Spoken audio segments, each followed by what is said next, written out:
The side of the rectangle, आपको बता दी गई side of rectangle 80 centimetre and 18 centimetre. देखिए एक रेक्टेंगल शेप होता है जिसमें हम लोग जानते हैं कि आमने सामने की जो भी साइडें होती हैं वो इक्वल होती हैं, है ना। इसे ये दोनों साइड होंगी तो ये क्या होंगी, इक्वल होंगी, और ये दोनों साइड जो होंगी वो इक्वल्स होती हैं।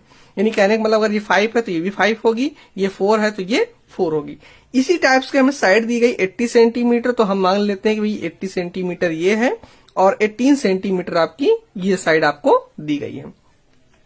आपसे इस क्वेश्चन में ये नहीं कहा ये लेंथ इतनी है, ब्रीथ इतनी, सिर्फ साइड हमें दे दी गई है, तो हमने इसी तरह मान लिया कि भाई ये लॉन्ग 80 होगी, तो लॉन्ग हमने लेंथ मान ली है, और ब्रीथ थोड़ी छोटी होगी तो हमने ब्रीथ क्या मान ली है, 18 सेंटीमीटर, यानी लॉन्ग और शॉर्ट करके हमने मान ली हुई है। तो देखिए ये 18 है तो ये भी 18 सेंटीमीटर होगी, और ये 80 सेंटीमीटर है तो ये भी 80 सेंटीमीटर ही होगी। हमसे इस क्वेश्चन में कहा गया फाइंड्स इट डायगोनल, आपको क्या बताना है, ये डायगोनल बताना है। ध्यान रखिए ये जो साइडेस होती हैं इसको ही डायगोनल कहते हैं, और हमें इसमें यही कहा है कि ये जो डायगोनल साइड दी गई है आप हमें इसको बताइए कि ये कितनी है। तो इसी को आपको क्या करना है, फाइंड आउट करना है। तो मान सकते हैं ए बी, और ये आप सी और ये डी। तो इसका मतलब ये हुआ कि ए बी की जो वैल्यू है वो 80 सेंटीमीटर दी गई है। इसके बाद देखिए बीसी की वैल्यू, ये बीसी की वैल्यू दी गई 18 सेंटीमीटर दी गई है। फाइंड आउट क्या करना है आपको, एसी बताना है, एसी इक्वल टू व्हाट। तो देखिए इसके लिए आपको एक इजिली आपको फॉर्मूला लर्न करना होगा, और पाइथागोरस थ्योरम के रूल के अकॉर्डिंग हेल्प करते हुए हम यहाँ बहुत आसानी से इजिली आपको पढ़ा सकते हैं। तो यहाँ पर हम आपको पाइथागोरस थ्योरम पढ़ा रहे हैं, तो पाइथागोरस थ्योरम में क्या है उस रूल के अकॉर्डिंग देख लीजिए। देखिए इसमें क्या करना होता है, ये आपका बेस कहते हैं इसके हम, ये हमारा परपेंडिकुलर हो जाता है और इसको हिपोटेनस कहते हैं। इसके लिए फॉर्मूला पाइथागोरस की फॉर्मूला ये हो जाता है कि hypotenuse square equal to perpendicular square plus base square. ठीक है, इस फॉर्मूले की हेल्प लेकर, इसको हम पाइथागोरस थ्योरम की हेल्प लेकर और इस फॉर्मूले की हेल्प लेकर हम सोल्यूशन आपको पढ़ा रहे हैं। तो फिर से ध्यान दीजिए, ये जो AC है इसको हम हिपोटेनस कहते हैं, और ये जो AB है इसको हम बेस कहते हैं, अब BC को परपेंडिकुलर कहेंगे। तो हम उसी की हेल्प लेकर यहाँ पर एक पाइथागोरस थ्योरम होती है, hypotenuse square equal to P square plus B square. तो हिपोटेनस क्या है तो इसको हम लिख सकते हैं AC स्क्वायर, परपेंडिकुलर स्क्वायर क्या है तो यहाँ पे हम लिख सकते हैं BC स्क्वायर, प्लस बेस क्या है आपका AB स्क्वायर, उसको हम लिख सकते हैं AB स्क्वायर।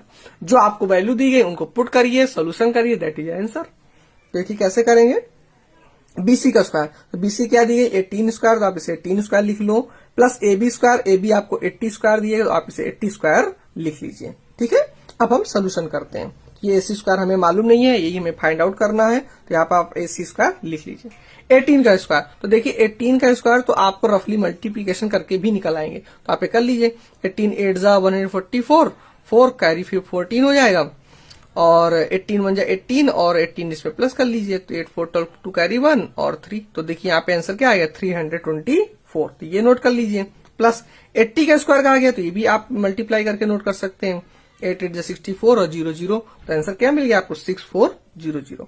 तो AC स्क्वायर क्या आंसर निकल के आया भाई हमारा, प्लस कर लीजिए 4, यहाँ पे 0 2 2 और 6 4 3 7 और 6, तो 6724 ये क्या हमें मिला है AC स्क्वायर। देखिए ध्यान रखिए AC स्क्वायर की वैल्यू आई है, ना कि AC की वैल्यू, और हमें क्या फाइंड आउट करना है, हमें AC की वैल्यू फाइंड आउट करनी है। तो हम क्या लिख सकते हैं AC स्क्वायर, तो स्क्वायर यहां जब हम हटाएंगे तो जो नंबर आपको दिया जाएगा उसमें अंडर रूट लग जाएगा। अब इसका मतलब है कि आपको 6724 का स्क्वायर रूट निकालना है, और जो वैल्यू आपकी आएगी वो होगी AC, that is a answer.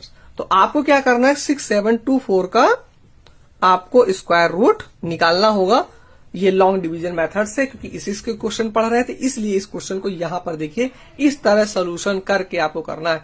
Very most important है बच्चे, बहुत ध्यान रखें, पूरा वीडियो पढ़िए देखिए, जिससे आपको पूरा क्वेश्चन समझ में आए कि क्या है, क्योंकि इस क्वेश्चन को एग्जामिनेशन में जरूर आते हैं, इसलिए जरूर से जरूर आप पढ़ लीजिए और ध्यान भी दीजिए। तो देखिए इस फॉर्मूले की हेल्प लेकर, और ये आपका एक रेक्टेंगल का शेप दिया गया है, जिसमें देखिए बेस दिया गया था, परपेंडिकुलर दी, हमने वैल्यू लिख ली, स्क्वायर लिख लिया, उसका मल्टीप्लिकेशन कर दिया, प्लस कर दिया है। और यहाँ पर आपको ध्यान देने वाली बात है कि जब हम किसी भी पावर स्क्वायर लगी होती है तो उसको जब हम हटाते हैं तो सेकंड साइड आपका अंडर रूट में वैल्यू लग जाती है, और उसको आपको स्क्वायर रूट निकालना है। चलिए इस पर आप ध्यान दीजिए, स्क्वायर रूट कैसे निकालेंगे।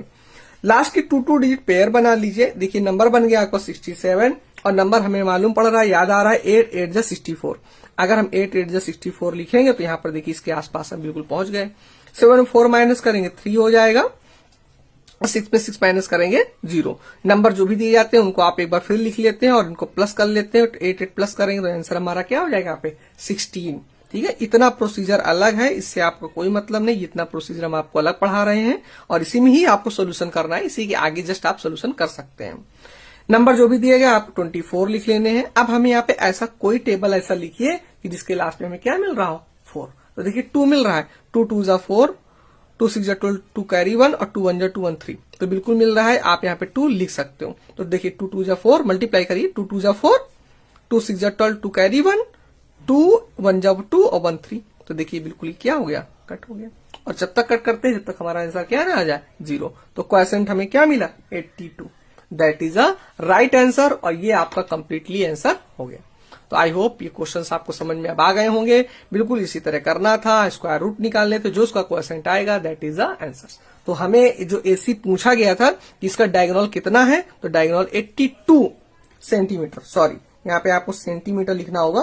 तो एसी आपकी क्या निकल कर आ गई 82 centimetre, that is a answer. तो आई होप ये क्वेश्चन समझ में आए होंगे आपको।